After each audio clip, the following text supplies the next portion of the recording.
La mano de Vittorio Castellano se detuvo sobre el mouse mientras observaba el monitor de seguridad, sus ojos negros fijos en la imagen de su hija Isabella, sentada inmóvil en su silla de ruedas frente a la ventana del segundo piso, y entonces vio cómo la nueva empleada doméstica, aquella mujer joven de ojos cansados llamada Elena Morales, que había contratado hacía apenas 2 semanas, se arrodillaba junto a la niña de 4 años con una suavidad que hizo que algo olvidado se removiera en su pecho, endurecido por 20 años de violencia. La escena era simple, casi insignificante en su cotidianidad.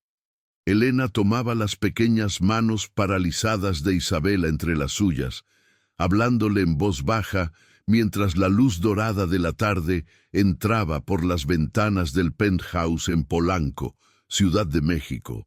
Pero había algo en la manera en que la empleada miraba a su hija que Vittorio no había visto en ninguna de las 5 niñeras anteriores que habían renunciado después de semanas de silencio perturbador de la niña. Elena no mostraba lástima ni incomodidad, solo una ternura genuina que parecía fluir naturalmente mientras acomodaba el cabello oscuro de Isabella detrás de sus orejas y le mostraba algo que Vittorio no podía distinguir en la pantalla granulada de la cámara oculta que había instalado personalmente 3 días antes, impulsado por esa desconfianza automática que definía su existencia como capo de una de las organizaciones criminales más poderosas de México.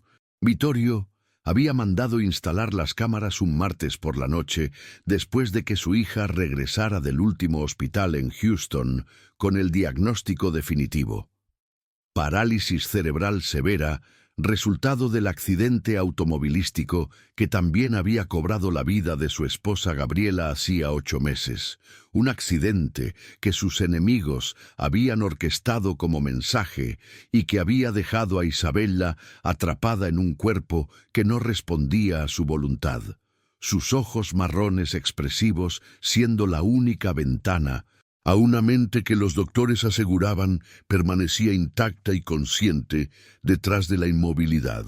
Las cámaras eran una precaución lógica, se había dicho a sí mismo mientras las colocaba estratégicamente en la habitación de Isabella, en la sala de juegos adaptada, en el comedor donde la alimentaban con paciencia infinita. Necesitaba asegurarse de que nadie lastimara a su pequeña princesa, de que ninguna empleada negligente o cruel aprovechara su vulnerabilidad, de que su hija recibiera el cuidado que merecía incluso cuando él estaba ocupado en las reuniones clandestinas y negociaciones violentas que mantenían su imperio funcionando. Pero ahora, sentado en su oficina privada a las 3 de la madrugada, mientras revisaba las grabaciones del día, como había hecho religiosamente cada noche desde la instalación del sistema, Vittorio se encontró observando algo completamente diferente a lo que había anticipado. En la pantalla, Elena sostenía un libro de cuentos infantil con ilustraciones coloridas, y aunque Isabella no podía hablar ni mover sus manos para señalar las imágenes, la empleada narraba la historia con voces diferentes para cada personaje, haciendo pausas en los momentos cruciales como si esperara respuestas que nunca llegarían verbalmente, pero que parecía leer en los sutiles cambios de expresión en el rostro inmóvil de la niña. Si estás disfrutando esta historia, no olvides darle like al video, suscribirte al canal y dejar un comentario contándome desde dónde nos estás viendo.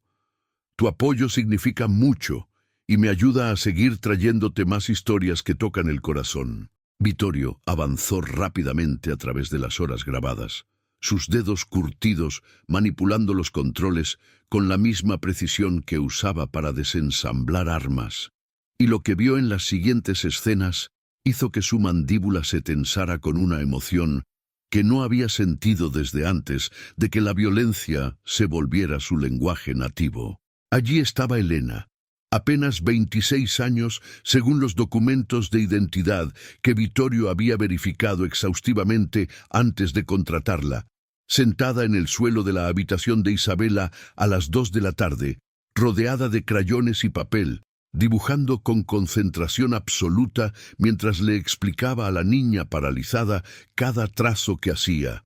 «Mira, Isabela, este es un jardín con flores rojas, como las que vimos en el libro, y aquí hay una niña que se parece a ti, con tu mismo cabello oscuro y tus ojos bonitos, y ella está corriendo entre las flores, porque en los dibujos podemos hacer que todo sea posible, mi amor». La cámara capturó el momento exacto en que los ojos de Isabela, esos ojos que raramente mostraban emoción desde el accidente según los reportes médicos que Vittorio había leído una y otra vez, buscando esperanza, se iluminaron con algo que parecía peligrosamente cercano a la felicidad, y Elena debió notarlo también, porque se inclinó hacia adelante y besó suavemente la frente de la niña mientras susurraba: «Sabía que te gustaría, princesa. Mañana dibujaremos un castillo donde tú eres la reina y todos te quieren mucho». Vittorio sintió que algo se quebraba dentro de su pecho, esa armadura invisible que había construido capa por capa después de cada acto de violencia ejecutado y presenciado, y tuvo que pausar el video porque sus manos temblaban de una manera que solo habían temblado una vez antes, el día que sostuvo el cuerpo inmóvil de Isabela en el hospital y supo que su mundo había cambiado para siempre. Durante las siguientes semanas, Vittorio se convirtió en un observador obsesivo de su propia casa a través de las pantallas de seguridad, llegando más temprano de sus reuniones para esconderse en su oficina y ver en vivo cómo Elena transformaba los días de Isabela en algo que parecía menos una condena y más una vida. La vio cantar canciones infantiles mientras bañaba cuidadosamente a la niña, su voz desafinada pero llena de cariño genuino, flotando a través del audio de las cámaras ocultas. La vio hablarle constantemente como si Isabela pudiera responder en cualquier momento, contándole historias de su propio día, de los pájaros que había visto en el parque cercano, de las nubes con formas graciosas en el cielo, manteniendo un flujo constante de palabras que llenaban el silencio que había envuelto a su hija desde el accidente. Pero lo que más lo conmovió, lo que hizo que este hombre, que había ordenado muerte sin pestañear, tuviera que cerrar los ojos y respirar profundamente para mantener el control, fue ver cómo Elena trataba el cuerpo paralizado de Isabela con una dignidad inquebrantable, acomodando sus extremidades con gentileza, limpiando la saliva que a veces escapaba de su boca sin mostrar ningún signo de disgusto, vistiéndola cada mañana con los vestidos más bonitos como si fuera a asistir a una fiesta y no simplemente a pasar otro día en su silla mirando por la ventana. Una noche de noviembre, Vittorio estaba revisando las grabaciones del día cuando notó algo inusual. Elena había llegado a trabajar con un ojo morado apenas disimulado con maquillaje barato, y aunque había tratado de ocultarlo detrás de su cabello castaño claro, las cámaras de alta definición capturaban claramente la hinchazón y el tono púrpura oscuro extendiéndose hacia su sien. Durante todo el día, la empleada había mantenido su rutina normal con Isabela, cantando y dibujando y narrando cuentos como si nada estuviera mal.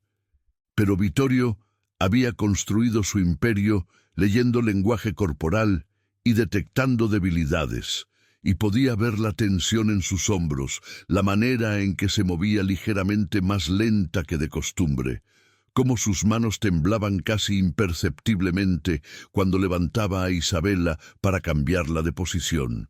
Al día siguiente, Vittorio hizo algo que no había hecho en los 4 meses desde que Elena comenzó a trabajar para él.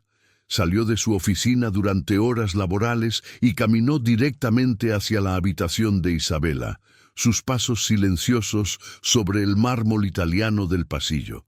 Y cuando abrió la puerta, encontró exactamente lo que las cámaras le habían mostrado, pero que adquiría un peso diferente presenciado en persona. Elena estaba sentada en el suelo junto a la silla de ruedas de Isabela, ambas bañadas por la luz filtrada a través de las cortinas de seda blanca, y la empleada sostenía un espejo pequeño frente a la niña mientras le explicaba: «¿Ves, Isabela?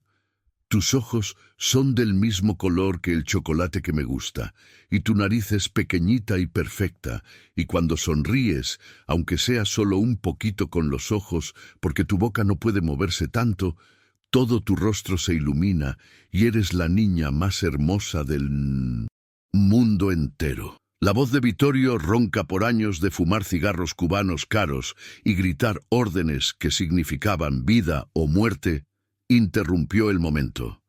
«¿Qué pasó con tu ojo?» Elena se levantó de inmediato, el espejo cayendo sobre la alfombra persa con un sonido suave, su rostro pálido bajo el maquillaje corrido por las horas de trabajo, y en sus ojos color avellana, Vittorio vio el mismo miedo que veía en los ojos de sus enemigos justo antes de que suplicaran por sus vidas, pero también vio algo más. Una determinación feroz que le recordó a su difunta esposa cuando ella se negaba a ceder en las pocas discusiones que habían tenido. «Nada, señor Castellano, me caí en las escaleras de mi edificio. Es viejo y las luces no funcionan bien», respondió Elena con una voz que intentaba sonar firme, pero que quebraba ligeramente en los bordes. Y Vittorio supo con la certeza que venía de décadas leyendo mentiras que alguien la había golpeado. Probablemente el novio o esposo del que nunca hablaba, pero cuya existencia Vittorio había deducido de los moretones ocasionales que las cámaras capturaban y que Elena ocultaba bajo mangas largas, incluso en el calor sofocante del verano mexicano.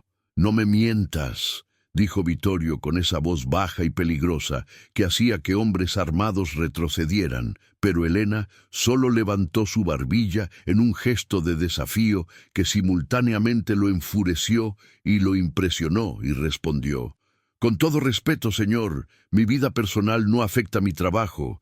Isabela está bien cuidada y eso es lo único que debería importarle».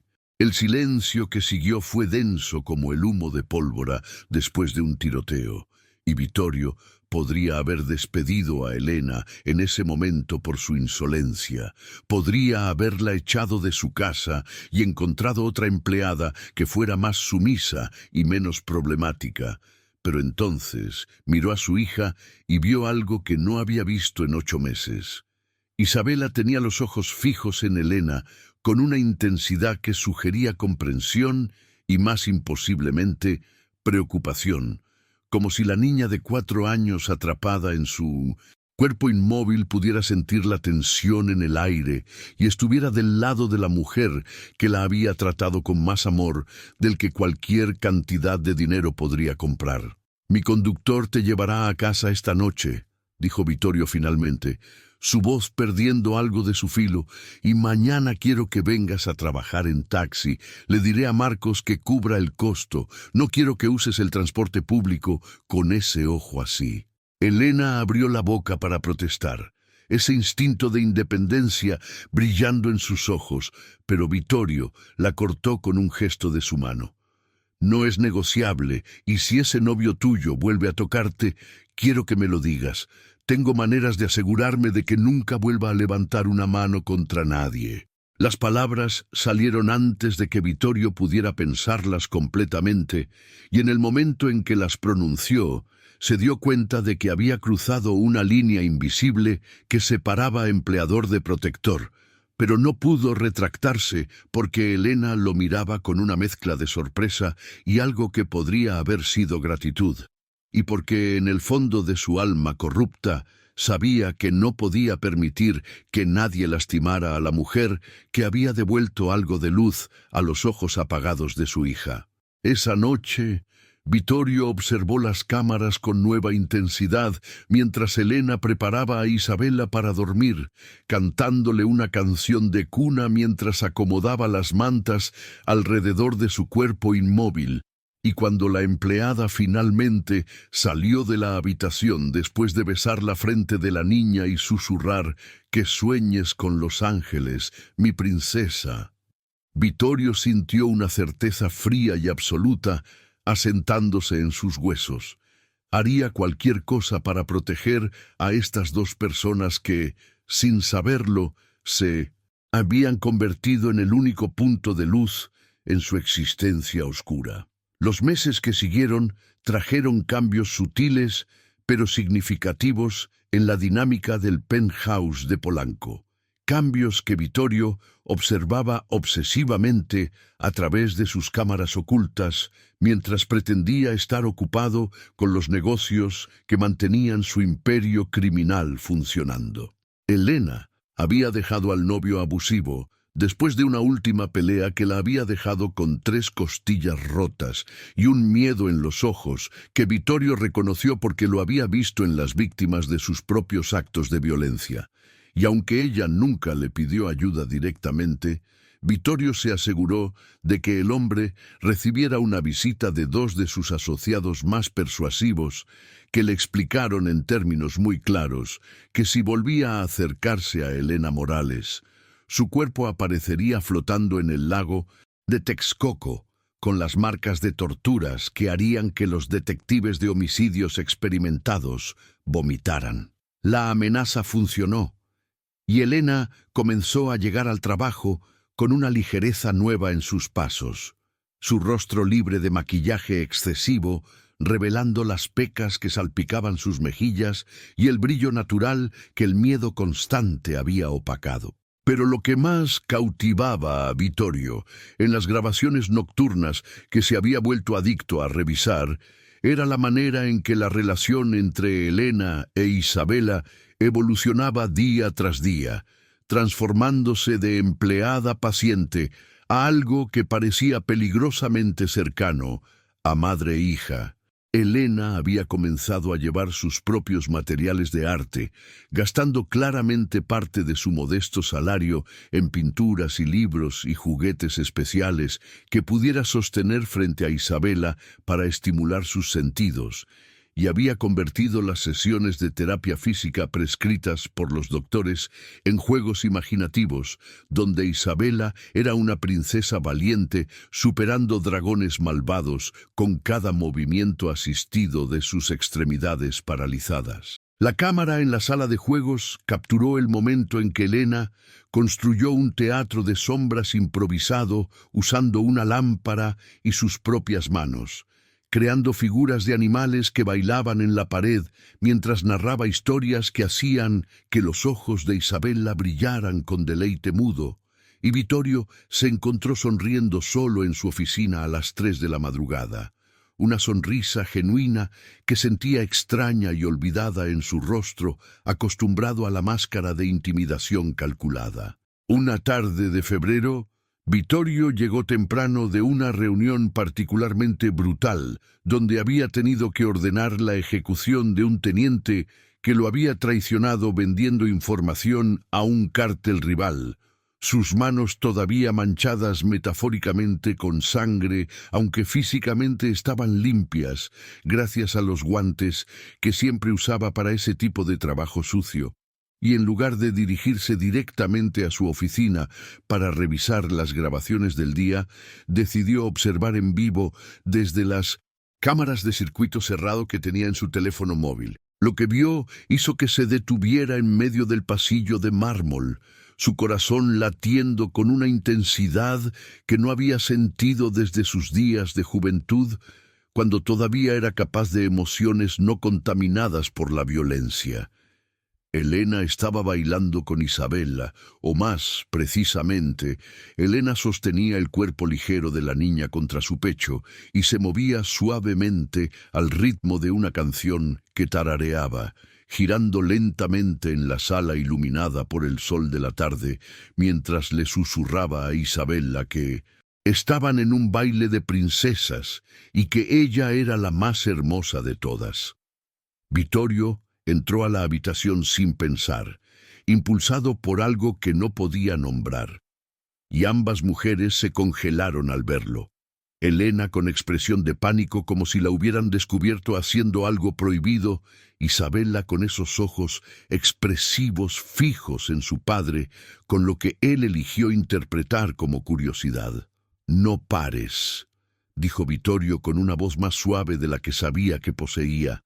«Sigue bailando con ella». Elena lo miró con incertidumbre durante un largo momento, sus brazos apretándose protectoramente alrededor de Isabela, pero algo en la expresión de Vittorio debe haberla convencido porque lentamente reanudó sus movimientos, girando con la niña mientras tarareaba una melodía que Vittorio reconoció vagamente como una canción que su propia madre solía cantarle antes de que ella muriera cuando él tenía 7 años, y el mundo todavía parecía un lugar donde la bondad era posible. Sin pensarlo conscientemente, Vittorio se acercó y extendió sus manos hacia su hija, y cuando Elena se la pasó con cuidado infinito, asegurándose de que la cabeza de Isabela estuviera bien soportada, Vittorio sostuvo a su pequeña princesa contra su pecho por primera vez desde el accidente, su cuerpo rígido, con la incomodidad de alguien que había olvidado cómo ser gentil, y comenzó a moverse al ritmo que Elena había establecido. «Háblale mientras bailas», susurró Elena, y había una autoridad suave en su voz que normalmente habría enfurecido a Vittorio viniendo de alguien que técnicamente era su empleada. Pero en cambio se encontró obedeciendo, inclinándose para susurrarle a Isabela: «Tu mamá solía bailar contigo así cuando eras bebé, antes del accidente, te sostenía y giraba por toda la casa mientras cantaba canciones terribles porque ella no podía mantener una nota para salvar su vida». Las palabras salieron rotas y ásperas, cada una arrancada de un lugar dentro de él que había mantenido cerrado con llave desde el funeral de Gabriela, y sintió algo húmedo deslizándose por sus mejillas que tardó varios segundos en reconocer como lágrimas, algo que no había permitido desde que era un niño golpeado por su padre alcohólico en las calles de Nápoles antes de que emigraran a México buscando una vida mejor que nunca llegó. Elena no dijo nada, solo observó mientras este hombre peligroso que ella probablemente sabía estaba involucrado en cosas terribles, sostenía a su hija paralizada y lloraba silenciosamente, y cuando finalmente Vittorio se detuvo y le devolvió a Isabela, sus ojos se encontraron y algo pasó entre ellos que cambió fundamentalmente la naturaleza de su relación. Una comprensión tácita de que ambos amaban a esta niña inmóvil más que a sus propias vidas, y que ese amor compartido los había unido de maneras que ninguno había anticipado. Esa noche, Vittorio no revisó las cámaras ocultas porque ya no necesitaba espiar para saber que Elena cuidaba a Isabela con el tipo de amor que no podía falsificarse. Y en cambio, se sentó en su oficina bebiendo whisky escocés de 30 años, mientras contemplaba la realización de que se había enamorado de su empleada doméstica, esta mujer de clase trabajadora que ganaba en un mes lo que él gastaba en una cena, y que de alguna manera ese amor se sentía más real y aterrador que cualquier cosa que hubiera experimentado en sus 42 años de vida. Los meses de primavera trajeron cambios que Vittorio implementó gradualmente, consciente de que movimientos demasiado bruscos podrían asustar a Elena o cruzar límites que ella no estaba lista para cruzar. Aumentó su salario sin explicación, simplemente depositando 3 veces la cantidad acordada en su cuenta bancaria cada quincena y diciendo que era un bono por desempeño excepcional cuando ella protestó. Contrató a una segunda empleada para encargarse de las tareas domésticas generales, liberando a Elena para que pudiera enfocarse completamente en Isabela, y aunque Elena inicialmente se sintió incómoda teniendo ayuda, eventualmente aceptó cuando Vittorio señaló que significaba más tiempo para las sesiones de terapia de juego que claramente beneficiaban a su hija. Comenzó a llegar a casa más temprano, a veces apareciendo a media tarde con excusas débiles sobre reuniones canceladas, y se encontraba gravitando hacia donde quiera que Elena e Isabela estuvieran, observando desde los marcos de las puertas, mientras Elena le enseñaba a Isabela sobre colores y formas y números, usando métodos creativos que ningún terapeuta profesional había sugerido. Una tarde de abril, Elena estaba en el jardín del penthouse con Isabela, ambas bajo la sombra de un árbol de jacarandá en flor.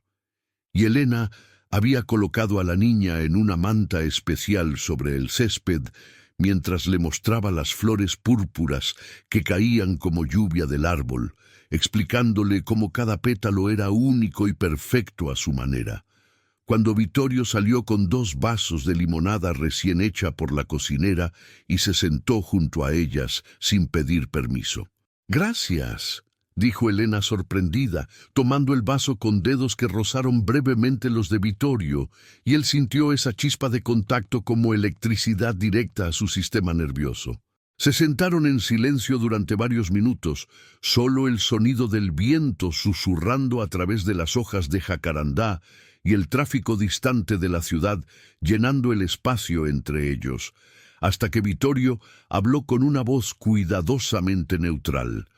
«Los doctores dicen que Isabela nunca mejorará, que su condición es permanente y que lo mejor que podemos hacer es mantenerla cómoda». Elena giró para mirarlo, sus ojos color avellana ardiendo con una ferocidad que Vittorio reconoció porque era la misma que veía en su propio espejo cuando alguien amenazaba lo que era suyo. «Los doctores están equivocados», declaró con una certeza que no admitía debate. «Isabela entiende todo, siente todo, es perfecta exactamente como es. Solo necesita que le hablemos y la amemos y le mostremos que su vida tiene significado más allá de lo que su cuerpo puede o no puede hacer». Las palabras impactaron a Vittorio con la fuerza de una confesión, y supo en ese momento que Elena no veía a Isabela como una paciente o un trabajo o incluso como la hija de su empleador, sino como su propia hija en todo excepto en la biología, y ese conocimiento hizo que algo se asentara en el pecho de Vittorio, una decisión que se había estado formando durante meses, finalmente cristalizándose en claridad perfecta.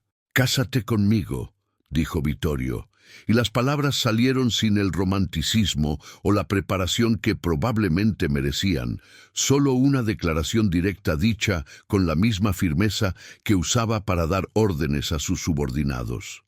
Elena dejó caer su vaso de limonada, el líquido amarillo pálido derramándose sobre la manta y empapando los pétalos de jacarandá que había estado mostrándole a Isabela, su boca abriéndose en shock silencioso.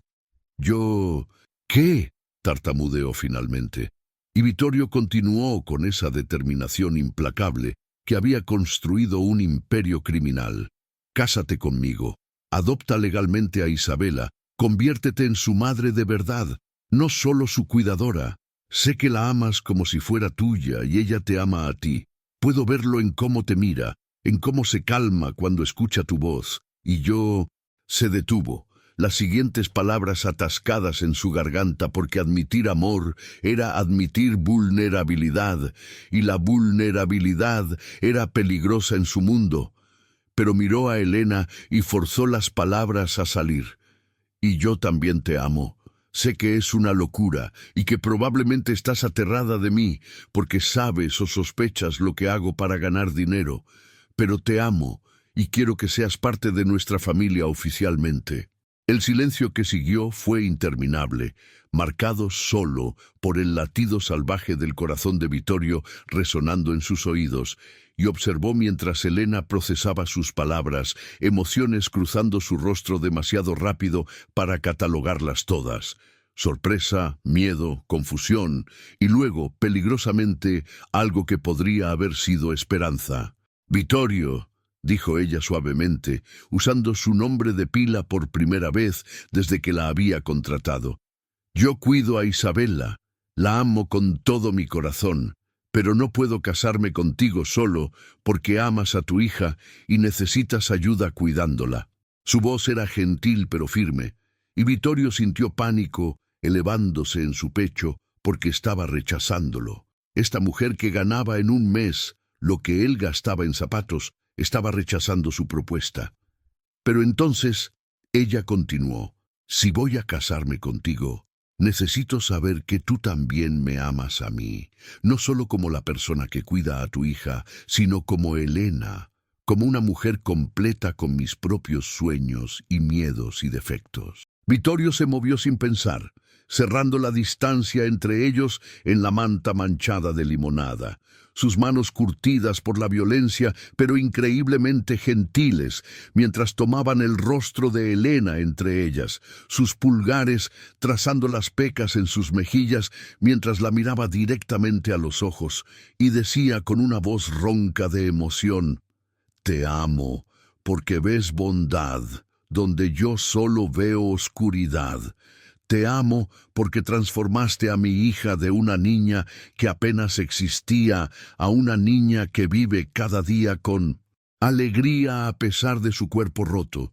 Te amo porque eres fuerte y testaruda y te niegas a aceptar mi dinero sin cuestionarlo. Te amo porque cuando miro mi futuro por primera vez en 20 años, no veo solo violencia y muerte, sino la posibilidad de algo diferente, algo mejor. Las palabras salieron en un torrente, verdades que había estado guardando durante meses finalmente liberadas, y vio el momento exacto en que la resistencia de Elena se derretía, sus ojos llenándose de lágrimas que se deslizaban por sus mejillas y empapaban los pulgares de Vittorio mientras ella susurraba: sí, sí me casaré contigo, pero tienes que prometerme algo. Cualquier cosa, respondió Vittorio sin hesitación, y Elena tomó sus manos entre las suyas, sosteniéndolas firmemente mientras decía: prométeme que dejarás ese mundo, el mundo violento del que nunca hablamos, pero que ambos sabemos existe. Prométeme que encontrarás una manera de salir, porque no puedo criar a Isabella en un mundo donde su padre podría ser asesinado en cualquier momento o arrestado y llevado lejos de nosotras para siempre. La petición era imposible. Vittorio lo supo inmediatamente porque nadie dejaba su organización vivo. Había construido su poder sobre demasiados secretos y había hecho demasiados enemigos que saltarían sobre cualquier signo de debilidad. Pero cuando miró a Elena y luego a Isabella acostada en la manta, observándolos con esos ojos expresivos que parecían comprender todo, supo que intentaría lo imposible, porque la alternativa era perder lo único que le importaba en este mundo corrupto. «Te lo prometo», dijo Vittorio, y selló la promesa con un beso que fue gentil y desesperado a la vez, vertiendo en ese contacto todas las emociones que no tenía palabras para expresar. Y cuando se separaron, Elena estaba sonriendo a través de sus lágrimas, y Vittorio sintió algo que no había sentido en décadas: esperanza pura y simple, la creencia de que tal vez, solo tal vez, un hombre como él podría encontrar redención en el amor de una buena mujer y una niña inocente que veía el mundo de 1901, maneras que él había olvidado que eran posibles. Se casaron 3 semanas después, en una ceremonia privada en el jardín del penthouse. Solo un puñado de invitados, que incluían al abogado de Vittorio, que había acelerado el proceso de adopción de Elena, la cocinera que había trabajado para la familia durante 15 años y había llorado de alegría cuando le contaron las noticias, y Marco, el guardaespaldas principal de Vittorio, que lo había seguido durante 20 años y que ahora cargaba a Isabella durante la ceremonia para que la niña pudiera presenciar a su padre y su nueva madre intercambiar votos. Elena usó un vestido simple de color marfil que había comprado ella misma a pesar de la insistencia de Vittorio de que le permitiera contratar al mejor diseñador de México, argumentando que no necesitaba lujo cuando lo que estaba celebrando era amor genuino. Y cuando dijo sus votos con voz clara y fuerte, prometiendo amar a Vittorio en la salud y la enfermedad, en la riqueza y la pobreza, hasta que la muerte los separara, Vittorio supo que ella entendía exactamente en qué se estaba metiendo y lo elegía de todas formas. Los meses que siguieron a la boda fueron los más felices que Vittorio había experimentado en su vida adulta. Una burbuja de normalidad doméstica que existía en contradicción directa con sus actividades criminales que continuaban en las sombras. Elena transformó el penthouse de un espacio estéril y museístico en un hogar real, llenándolo con fotos familiares y proyectos de arte de Isabella y el desorden cálido de la vida vivida, y Vittorio se encontró apresurándose a terminar sus negocios sucios para poder llegar a casa para la cena donde los tres se sentaban juntos, Elena alimentando pacientemente a Isabella mientras le contaba historias sobre su día, Vittorio escuchando con atención y contribuyendo ocasionalmente, aprendiendo lentamente cómo ser parte de una familia funcional después de décadas viviendo solo en su fortaleza de violencia. Pero las realidades de su mundo no podían ignorarse para siempre, y comenzaron a filtrarse en su nueva vida de maneras que Vittorio había temido, pero no podía prevenir completamente. Sus tenientes, especialmente un hombre llamado Ricardo Vega, que había sido su mano derecha durante 10 años y ambicionaba secretamente tomar el control de la organización, comenzaron a comentar sobre su comportamiento cambiado, señalando en las reuniones cómo Vittorio se iba temprano, cómo parecía distraído durante discusiones de estrategia importantes, cómo su sed de sangre legendaria parecía haberse suavizado desde que se había casado con esa empleada doméstica. Los comentarios eran ostensiblemente respetuosos, pero con un subtexto de desafío que Vittorio reconoció porque había usado las mismas tácticas cuando era joven y ambicioso, probando los límites de su propio jefe, buscando debilidades que explotar. Una noche de agosto, Vittorio llegó a casa y encontró a Elena y a Isabella en la habitación de juegos, pero algo estaba mal.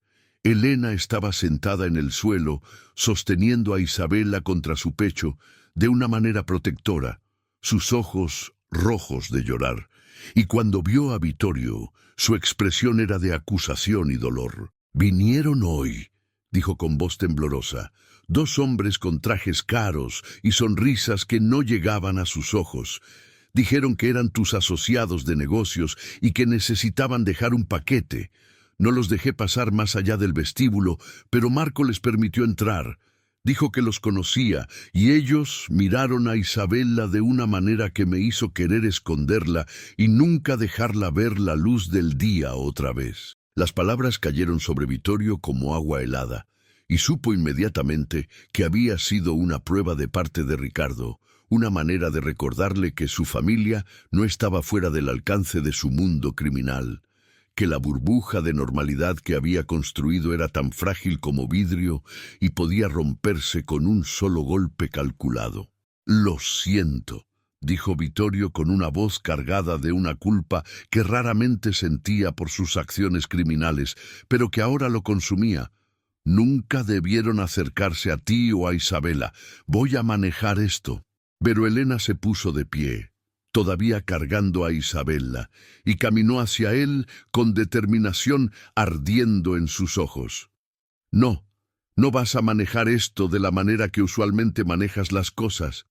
Me prometiste que saldrías de ese mundo y han pasado 4 meses y aún estás tan involucrado como siempre.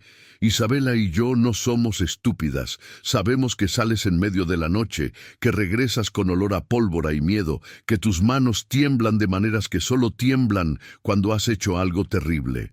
Su voz se quebró en la última palabra, pero sus ojos permanecieron firmes, y Vittorio sintió algo parecido a vergüenza.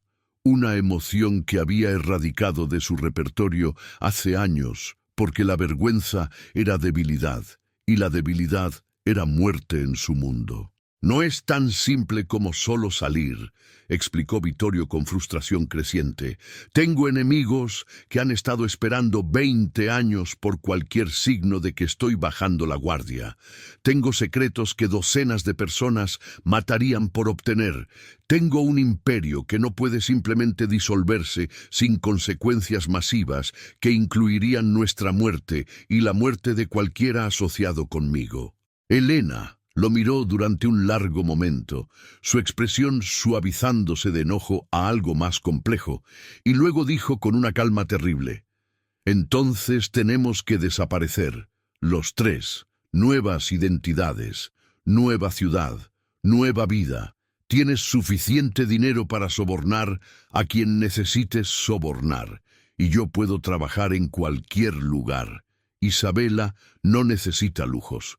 Solo nos necesita a nosotros vivos y juntos». La propuesta era simultáneamente aterradora y tentadora, y Vittorio se encontró considerándola seriamente por primera vez, imaginando una vida donde no fuera Vittorio Castellano el Capo, sino solo un hombre normal con una esposa y una hija, trabajando tal vez en un pequeño negocio, en algún pueblo costero, donde nadie conociera su pasado. Pero antes de que pudiera responder, su teléfono vibró con un mensaje de Marco. Ricardo convocó una reunión de emergencia. Dice que hay un problema de seguridad. Todos los tenientes están siendo llamados. Si no vienes, te verá como señal de debilidad. Vittorio cerró los ojos, sintiendo las paredes de su mundo criminal cerrándose alrededor de la burbuja que había construido con Elena e Isabela, y supo que el momento de la decisión había llegado más rápido de lo que había anticipado. «Tengo que ir», dijo finalmente, besando la frente de Elena y luego la de Isabela. «Pero cuando regrese hablaremos sobre tu plan. Prometo que encontraremos una manera de salir de esto juntos». Elena asintió, lágrimas deslizándose por sus mejillas, y Vittorio salió del penthouse con el peso del conocimiento de que probablemente estaba caminando directamente hacia una trampa, pero sin manera de evitarla, sin confirmar exactamente la debilidad que Ricardo estaba buscando. La reunión fue en un almacén en las afueras de la ciudad que la organización usaba para sus operaciones más sucias, y cuando Vittorio llegó con Marco y 2 guardaespaldas adicionales, encontró a todos sus tenientes ya reunidos en un semicírculo alrededor de una silla vacía que claramente estaba destinada a él. Sus rostros, una mezcla de lealtad inquebrantable en algunos y ambición apenas disimulada en otros, con Ricardo al frente, sonriendo con esa sonrisa de depredador que Vittorio había visto en docenas de hombres justo antes de que intentaran un golpe. «Vittorio», dijo Ricardo con falsa camaradería, «gracias por venir en horario tan tardío. Sé que prefieres estar en casa con tu nueva familia estos días, pero tenemos asuntos que requieren tu atención inmediata». El énfasis sarcástico en nueva familia fue intencionado, diseñado para recordarle a todos en la habitación que su jefe había cambiado, que se había suavizado, que ya no era el hombre despiadado que había construido este imperio sobre montañas de cadáveres. Vittorio se sentó en la silla con la confianza calculada que había perfeccionado durante décadas, su lenguaje corporal comunicando que no tenía miedo, aunque cada instinto gritaba peligro. «Habla», ordenó con voz fría, y Ricardo sonrió más ampliamente antes de continuar. «Hemos estado discutiendo tu liderazgo últimamente, específicamente tu evidente distracción desde que te casaste con esa mujer. Y todos estamos de acuerdo en que la organización necesita un líder que esté completamente comprometido, no alguien que corra a casa para cenar con su esposa como si fuéramos un negocio legítimo de 9 a 5. Las palabras fueron una declaración de guerra disfrazada de preocupación organizacional, y Vittorio vio el momento exacto en que Ricardo iba a dar la señal para que los hombres que lo habían traicionado sacaran sus armas. Pero antes de que pudiera moverse, Marco disparó 2 veces, las balas impactando en el pecho de Ricardo y enviándolo hacia atrás en un spray de sangre que manchó la pared de concreto detrás de él. El caos explotó inmediatamente, lealtades dividiéndose a lo largo de líneas que Vittorio había mapeado cuidadosamente durante años de observación y manipulación. Y cuando el humo finalmente se aclaró 5 minutos después, Ricardo y 3 de sus coconspiradores estaban muertos. 2 de los guardaespaldas de Vittorio estaban heridos pero vivos, y el resto de los tenientes estaban arrodillados en señal de sumisión y lealtad renovada. Vittorio se puso de pie, su traje salpicado con sangre que no era suya, y miró a los sobrevivientes con expresión helada. Ricardo tenía razón sobre una cosa. He cambiado, me casé, y ahora tengo una familia que amo más que este negocio, más que el poder, más que cualquier cosa que hayamos construido juntos. Las palabras causaron miradas confusas entre los hombres arrodillados, inseguros de si esto era un truco o una confesión genuina, y Vittorio continuó. Así que aquí está lo que va a pasar. Voy a cooperar con las autoridades federales. Voy a entregarles todo lo que sé sobre nuestras operaciones y las operaciones de nuestros rivales. Y a cambio voy a negociar inmunidad para mi familia y una nueva vida lejos de todo esto. El silencio que siguió fue tan denso que Vittorio podía escuchar su propia respiración amplificada en sus oídos. Y luego Marco, su guardaespaldas más leal que lo había salvado hace minutos, habló con voz cargada de traición. No puedes hacer eso, jefe. Nos destruirías a todos. Entregarías a hermanos que han sangrado contigo, que han matado por ti, todo por una mujer que conoces hace menos de un año. Vittorio giró para enfrentar a Marco, este hombre que había sido su sombra durante 2 décadas, y vio dolor genuino en sus ojos junto con la furia, y sintió algo parecido a arrepentimiento porque Marco tenía razón en que esto era una traición de la peor clase. «Lo siento», dijo Vittorio con sinceridad rara, «pero mi hija necesita un padre vivo, no un cadáver con agujeros de bala o un prisionero cumpliendo cadena perpetua. Y Elena necesita un esposo que no llegue a casa con sangre en sus manos. Así que sí, voy a traicionarlos a todos ustedes, porque finalmente hay algo que importa más que esta vida de violencia sin fin».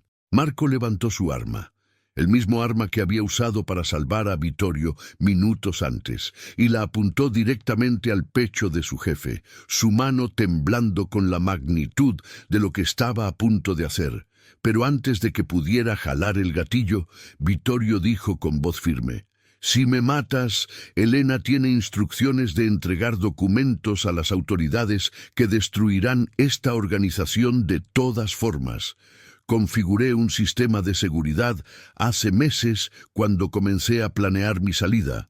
Así que, y puedes matarme y todos ustedes caen, o me dejas ir y solo yo caigo, tú eliges». Era una mentira, no había documentos ni sistema de seguridad, pero sonó convincente porque Vittorio había pasado décadas mintiendo con autoridad absoluta, y vio la duda filtrándose en los ojos de Marco mientras procesaba las implicaciones. Lentamente Marco bajó su arma, derrota reemplazando la furia en su expresión, y Vittorio supo que había ganado esta ronda, pero que el reloj ahora corría antes de que Marco y los sobrevivientes decidieran que el riesgo de dejarlo vivir era mayor que el riesgo de matarlo. Vittorio salió del almacén caminando hacia atrás para mantener a todos a la vista, Marco y los guardaespaldas cubriendo su retirada, aunque sabía que su lealtad ahora pendía de un hilo delgado, y condujo directamente al FBI, a las oficinas en Paseo de la Reforma que había evitado durante décadas, y pidió hablar con el agente a cargo de la División de Crimen Organizado. Las negociaciones tomaron 3 días de conversaciones intensas, donde Vittorio reveló suficiente información para demostrar que valía la pena protegerlo, nombres y ubicaciones y cuentas bancarias que harían que media docena de organizaciones criminales colapsaran cuando las autoridades actuaran sobre la inteligencia, y a cambio obtuvo inmunidad total de procesamiento para él, Elena e Isabella, junto con nuevas identidades y reubicación en programa de protección de testigos, una vez que completara su testimonio. Pero Vittorio sabía que las autoridades no podían protegerlos de la venganza inmediata que vendría cuando Ricardo fuera encontrado muerto y cuando Marco y los otros se dieran cuenta de que su jefe realmente los había traicionado. Así que contrató seguridad privada adicional para el penthouse, convirtiendo su hogar en una fortaleza con guardias armados en cada entrada y cámaras de seguridad cubriendo cada centímetro del perímetro. Elena entendió sin necesidad de explicaciones detalladas que algo había cambiado fundamentalmente, que el peligro que siempre había estado al margen de sus vidas ahora estaba golpeando directamente a su puerta, y se movió por el penthouse con Isabella pegada a su pecho constantemente, sus ojos vigilantes con un miedo que Vittorio odiaba haber puesto allí. El secuestro ocurrió una semana después, a pesar de todas las precauciones que Vittorio había implementado, y sucedió de la manera más simple posible. Marco había convencido a uno de los guardias nuevos de que se necesitaba un cambio de turno. Había entrado al penthouse usando códigos que todavía conocía, porque habían sido hermanos en todo menos en sangre durante 20 años. Y había tomado a Elena e Isabella mientras estaban en el jardín del penthouse, disfrutando del sol de la tarde, una pistola presionada contra la cabeza de la niña, para asegurar que Elena no gritara ni resistiera. Vittorio recibió la llamada 1 hora después, la voz de Marco sonando extrañamente calmada cuando dijo: «Tengo a tu familia, jefe, y aquí están las condiciones. Vienes solo al muelle abandonado en Tláhuac a medianoche, sin federales, sin guardaespaldas, sin trucos, y tal vez, solo tal vez, les permito vivir después de que hayas pagado por tu traición». Vittorio sintió un miedo que no había experimentado en décadas, un terror visceral que venía de saber que las dos personas que más amaba estaban en manos de un hombre desesperado que ya no tenía nada que perder. Y por primera vez en su vida criminal consideró simplemente huir, tomar el primer vuelo fuera de México y desaparecer en algún país sin extradición. Pero luego pensó en Isabella, su niña perfecta e inocente que no podía moverse ni hablar, pero que confiaba en que su padre la protegiera, y pensó en Elena, que había arriesgado su propia seguridad al casarse con él, sabiendo quién era. Y supo que no podía abandonarlas sin importar cuán aterrado estuviera. Llamó a su contacto en el FBI, un agente llamado Rodríguez, que había estado manejando su caso, y explicó la situación en palabras rápidas y urgentes, pidiendo un equipo de rescate que pudiera intervenir en el momento justo.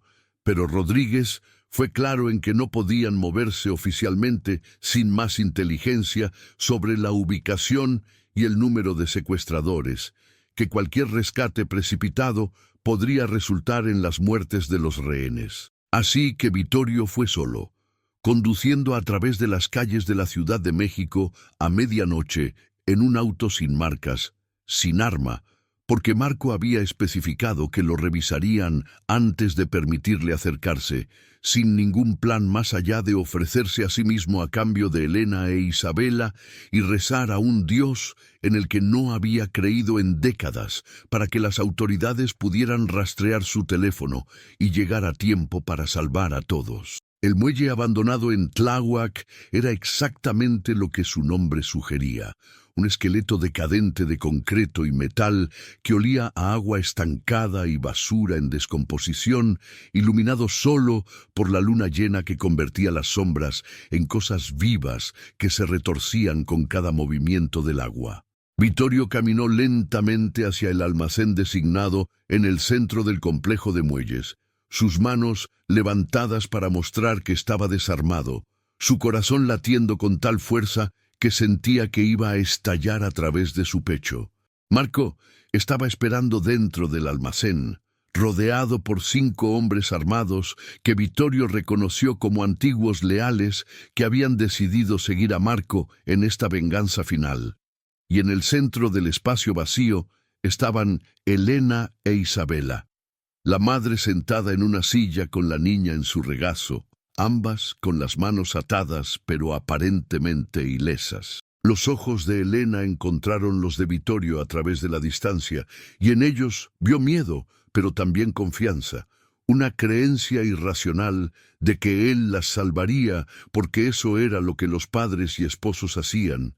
Y Vittorio sintió el peso de esa confianza como cadenas físicas. «Viniste», dijo Marco con sorpresa genuina mezclada con desprecio. «Honestamente pensé que huirías, que tu amor por ellas no sería suficiente para superar tu instinto de supervivencia.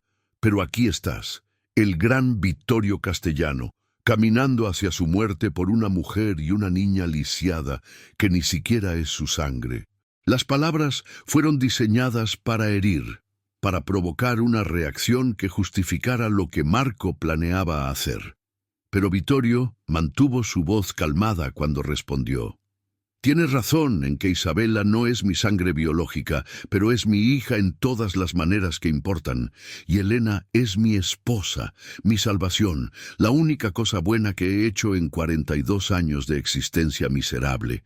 Así que sí, vine, y estoy listo para hacer cualquier trato que quieras si las dejas ir». Marco se rió, un sonido amargo sin alegría, y caminó lentamente alrededor de Vittorio, en círculos como un tiburón, evaluando una presa. «Cualquier trato. Aquí está mi oferta, jefe. Te arrodillas aquí mismo y dejas que te ponga una bala en la cabeza mientras tu esposa y tu hija observan. Y entonces tal vez, si me siento generoso después de verte morir, las dejo ir en lugar de venderlas al mejor postor en el mercado de trata que tú mismo ayudaste a establecer hace una década». Vittorio sintió náusea elevándose en su garganta ante la imagen que Marco había pintado, pero no podía mostrar debilidad ahora, no cuando las vidas de Elena e Isabela dependían de que mantuviera control. «Está bien», dijo con voz firme, a pesar del terror corriendo por sus venas. «Acepto tu oferta, me arrodillo y me matas, pero primero las dejas salir, las ves caminar fuera de este almacén y solo entonces haces lo que viniste a hacer». Marco consideró esto durante un momento interminable, su arma moviéndose entre Vittorio y los rehenes, y finalmente asintió. «Trato hecho. Pero si intentas algo, si veo cualquier señal de traición, las mato a ambas primero y te hago verlo antes de que mueras». Hizo un gesto a uno de sus hombres, quien cortó las ataduras de Elena, y ella se puso de pie con Isabela en sus brazos, sus piernas temblando tan violentamente que apenas podía caminar. Elena pasó junto a Vittorio, sus ojos encontrándose brevemente, y él vio que ella sabía que esto era una despedida final, que él iba a morir aquí para que ellas pudieran vivir, y las lágrimas corriendo por su rostro brillaban como plata bajo la luz de la luna que entraba a través de las ventanas rotas del almacén. «Te amo», susurró ella mientras pasaba, las palabras apenas audibles, pero impactando a Vittorio con la fuerza de balas, e Isabela, su niña perfecta e inocente, que no podía hablar pero que entendía todo, tenía sus ojos fijos en su padre, con una intensidad que parecía decir adiós, y te amo simultáneamente. Vittorio las observó caminar hacia la salida, cada paso pareciendo tomar una eternidad, y justo cuando Elena estaba a punto de cruzar el umbral, las puertas del almacén explotaron hacia adentro, y docenas de agentes federales entraron en formación táctica gritando órdenes en español y apuntando armas automáticas a todos en la habitación. El caos que siguió fue violento y breve.